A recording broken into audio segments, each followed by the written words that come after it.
Hello, everyone. Thanks for joining in this BIM Coordinator Summit. I'm Gaurav Kumar Chawla, founder and CEO, GKC Consultants OPC Private Limited. And I'm going to talk about digitalization of construction projects. So just to start with, uh, let me start with the introduction.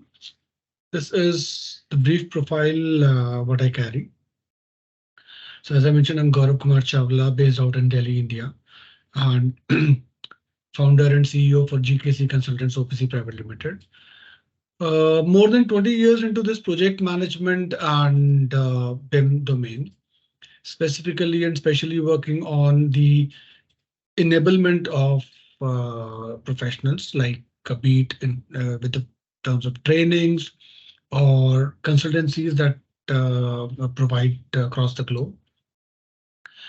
In those past 20 years, I have traveled more than 21 countries, and I've been engaged with more than 50,000 professionals across, and actually helped multiple organizations throughout.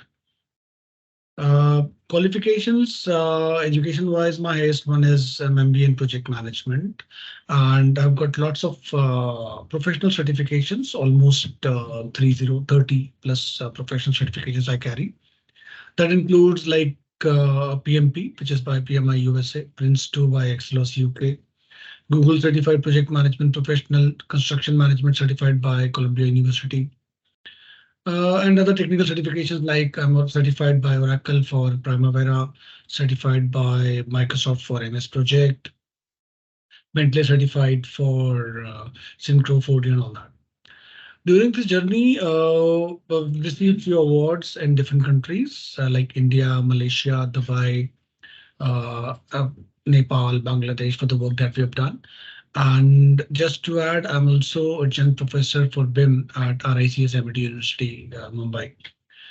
I've been speaking for BIM and project management in different forums like PMI, North India chapter, Geospatial Structural Forum 4.0, and BIM summits and all. So, going further, just to start with, how is the global construction market actually, how it is working? So, as per the recent survey, the global construction market is actually set to grow by 8 trillion, 8 trillion dollars by 2030. And the volume that we're talking about, again, there was another study that talks about that construction output is going to grow more than 85% throughout. And India itself is actually, a new global engine for growth and a really emerging market that we have. So we're going to talk about such a huge market, and that's the pain area is being such a great market. Also, still we are very much, working on a backward part. We are not tech savvy. We don't use technology much, which is actually a kind of problem for all the projects.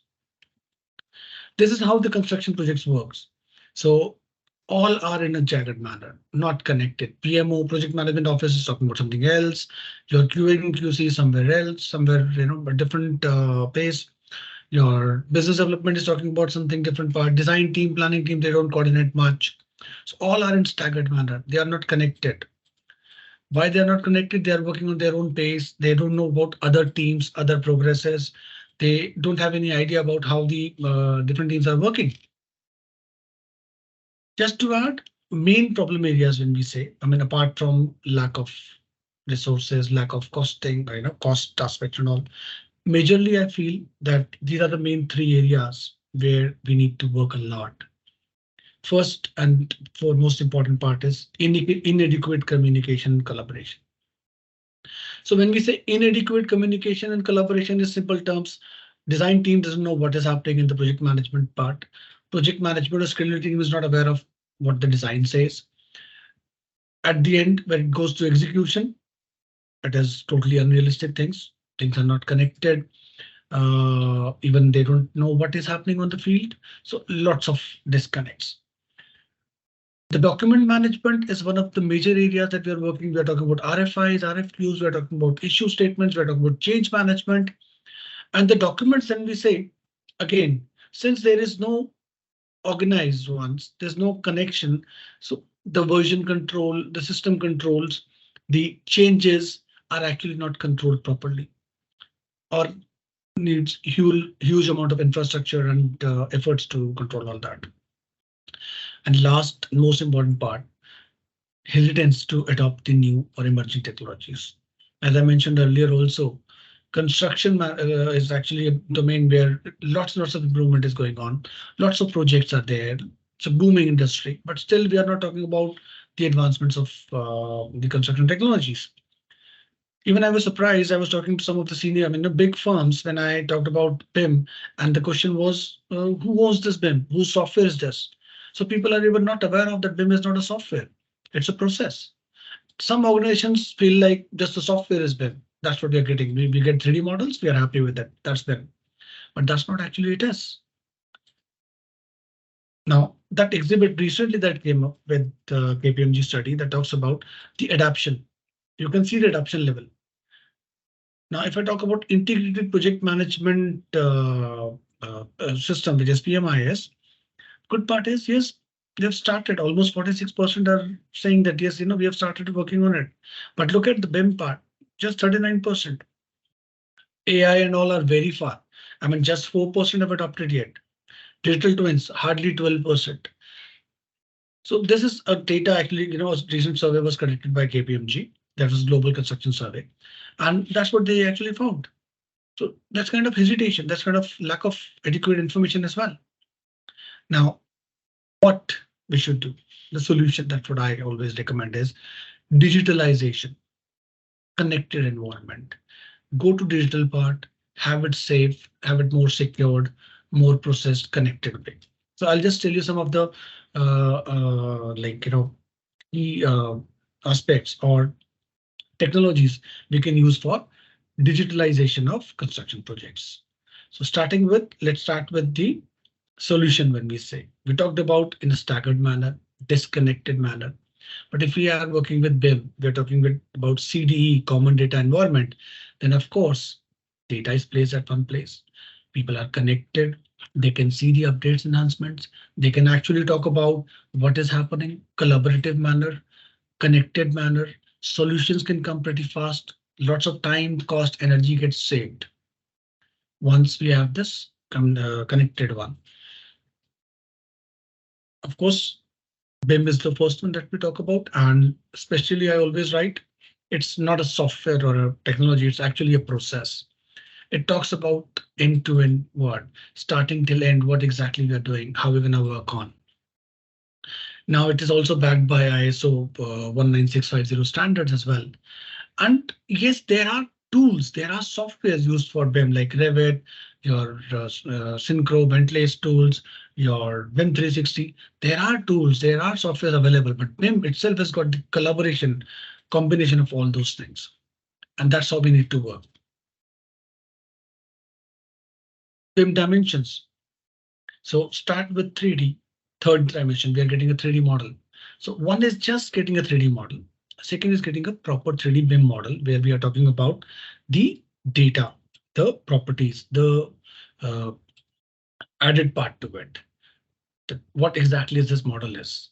Then we go to 4D, which is actually the scheduling part is added towards it. Estimation, the cost comes in. That's the 5D part. Sustainability, which is again sixth dimension to it. Then management, safety, lean, and even it's going up to 10D. Practically, I would say, people are still able to achieve 4D, 5D or 6D at places. But yes, new dimensions are coming in, keep on adding new aspects to it. So major focus, I would say, we'll put on 4D, 5D because 3D BIM, many people are able to still achieve, many organizations are able to achieve out that.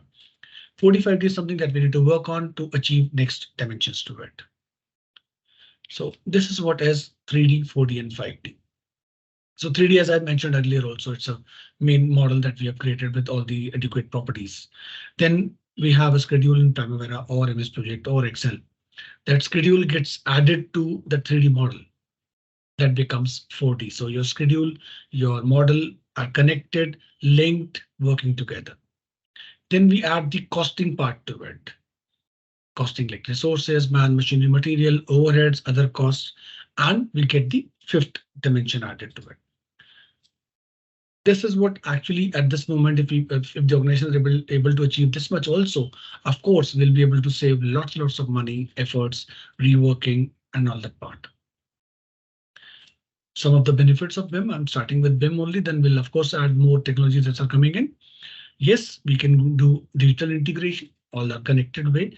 Visualization, what we see is more clear than what we are just looking at Gantt chart or the text data. So visualization actually makes a very good impact.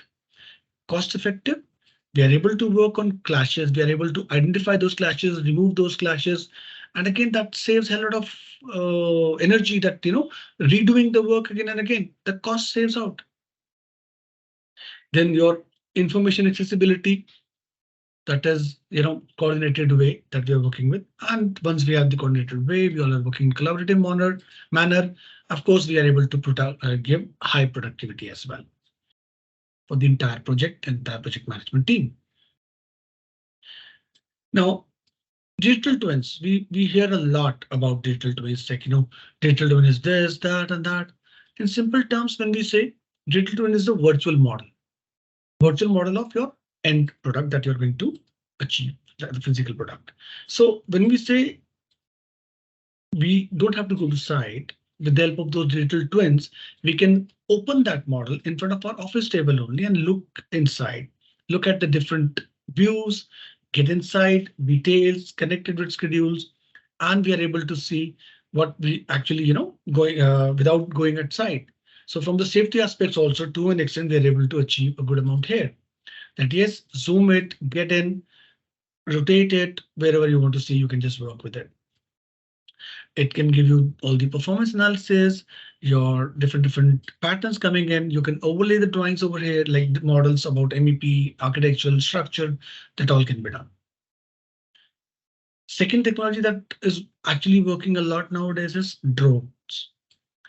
Drones basically are, I've seen people using, or organizations using drone for the project monitoring purpose as well, to check how much work is done, to get inside where it's not easy or safe for people or human beings to get in, zoom in, look at the views, and work accordingly. You can actually get the 10 times of details what exactly you're working on. Apart from that, when we talk about scan to BIM kind of technologies, drones are playing a very good role over there as well, with 3D lidar scans and all. So this is an example how the drones image and the your actual physical comes in. Laser scanning, we also call it as scan to BIM, where we already have a model. We already have a not just model, a physical entity, and we have to modify it out. We need to improve it. We need to redo it out. So it is very good for as-built projects, real world projects, where we actually get this entire scanning and the model gets converted as a virtual model. And again, the entire clashes, your maps, your laser drawing, that all can be done in a best manner, again on your screen, on your table, with the help of digital twins. And of course, you can get good idea, good work onto it. So it's kind of a reverse engineering where our entity is already there, and we are scanning it up and getting back to the virtual mode. 3D construction printing. So we all must have heard of 3D printing, where we are actually able to print objects. Now 3D construction printing also is actually working a lot. Many places where we are able to actually create the elements for construction, and then we can assemble it out as well. Or to an extent, small houses also we were able to create with the help of 3D printing. So the best part when I say 3D printing is that yes, we can have good designs that manually may or may not be possible. Wastage is less because directly it's working with robotics way. Production comes very quick, cost efficient, recycling, and of course human effort becomes less. And you'll be surprised to know that the 3D printing market is actually growing like anything. See, it is expected almost 5 times what we have as of now, and more coming with the advancements. I'm sure we'll be able to create more big buildings or the houses as well with this 3D construction printing. We talk about AI and IoT everywhere, and AI IoT, when we are adding these things with the artificial intelligence comes in with our BIM part, with our models, uh, that gives us good forecast that talks about good data integration, what all are the issues. It can actually talks about the delay part, cost overruns, site conditions you can see. You can connect it with your geospatial map, part where you can see, okay, at this specific location, there are some mishaps expected, or maybe something happened. What exactly was there? So all those things. So when we're talking about digital twins, AI and IoT plays a very big role out here. So that actually helps us out in interoperability, connecting all the environment at all the places, putting up their artificial intelligence in, and getting the good outputs out of it. So we basically call this IDD, which is integrated digital delivery. And here we can have more and more about IoT and AI playing a good role out there. And we all know that data, which we are talking about, is actually the king. Whatever we get is working on a great manner out there. VR and AR, virtual and augmented reality, where we are using these gears. Earlier, we just used to, use these gears for the gaming part, but now the same gears, we are connected with the softwares. We are able to get the model with us, get in, click, information comes in, zoom in and as when required, check the problems, check the issues. You can go through the entire walkthrough 1:1 as well. And actually, it's so like you are at the site. You can roam in, check in out there, roam the entire, place, and it saves hell lot of amount, a lot of again efforts, your energy saves. And the major part I would say is safety that comes in. You don't have to actually physically go on site, but here you can actually go for it. Last one, the BIM digital roadmap. So at each level you are growing. So I'll start with the very basic level, let's say tendering, where we have just 2D drawings or a bit of 3D, and with the help of Excel, MSP, or some project management tools that we are working with.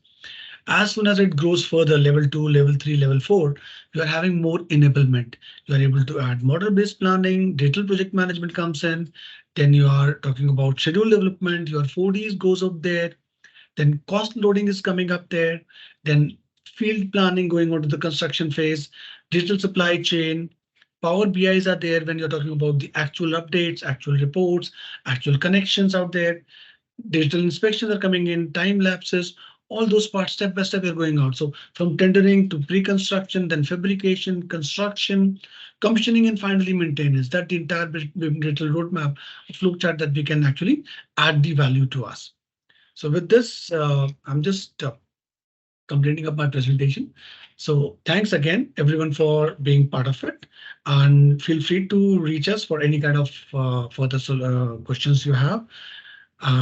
Would love to answer that. This is what all about digitalization in construction projects, and that's what I have from my side now. Thank you, everyone.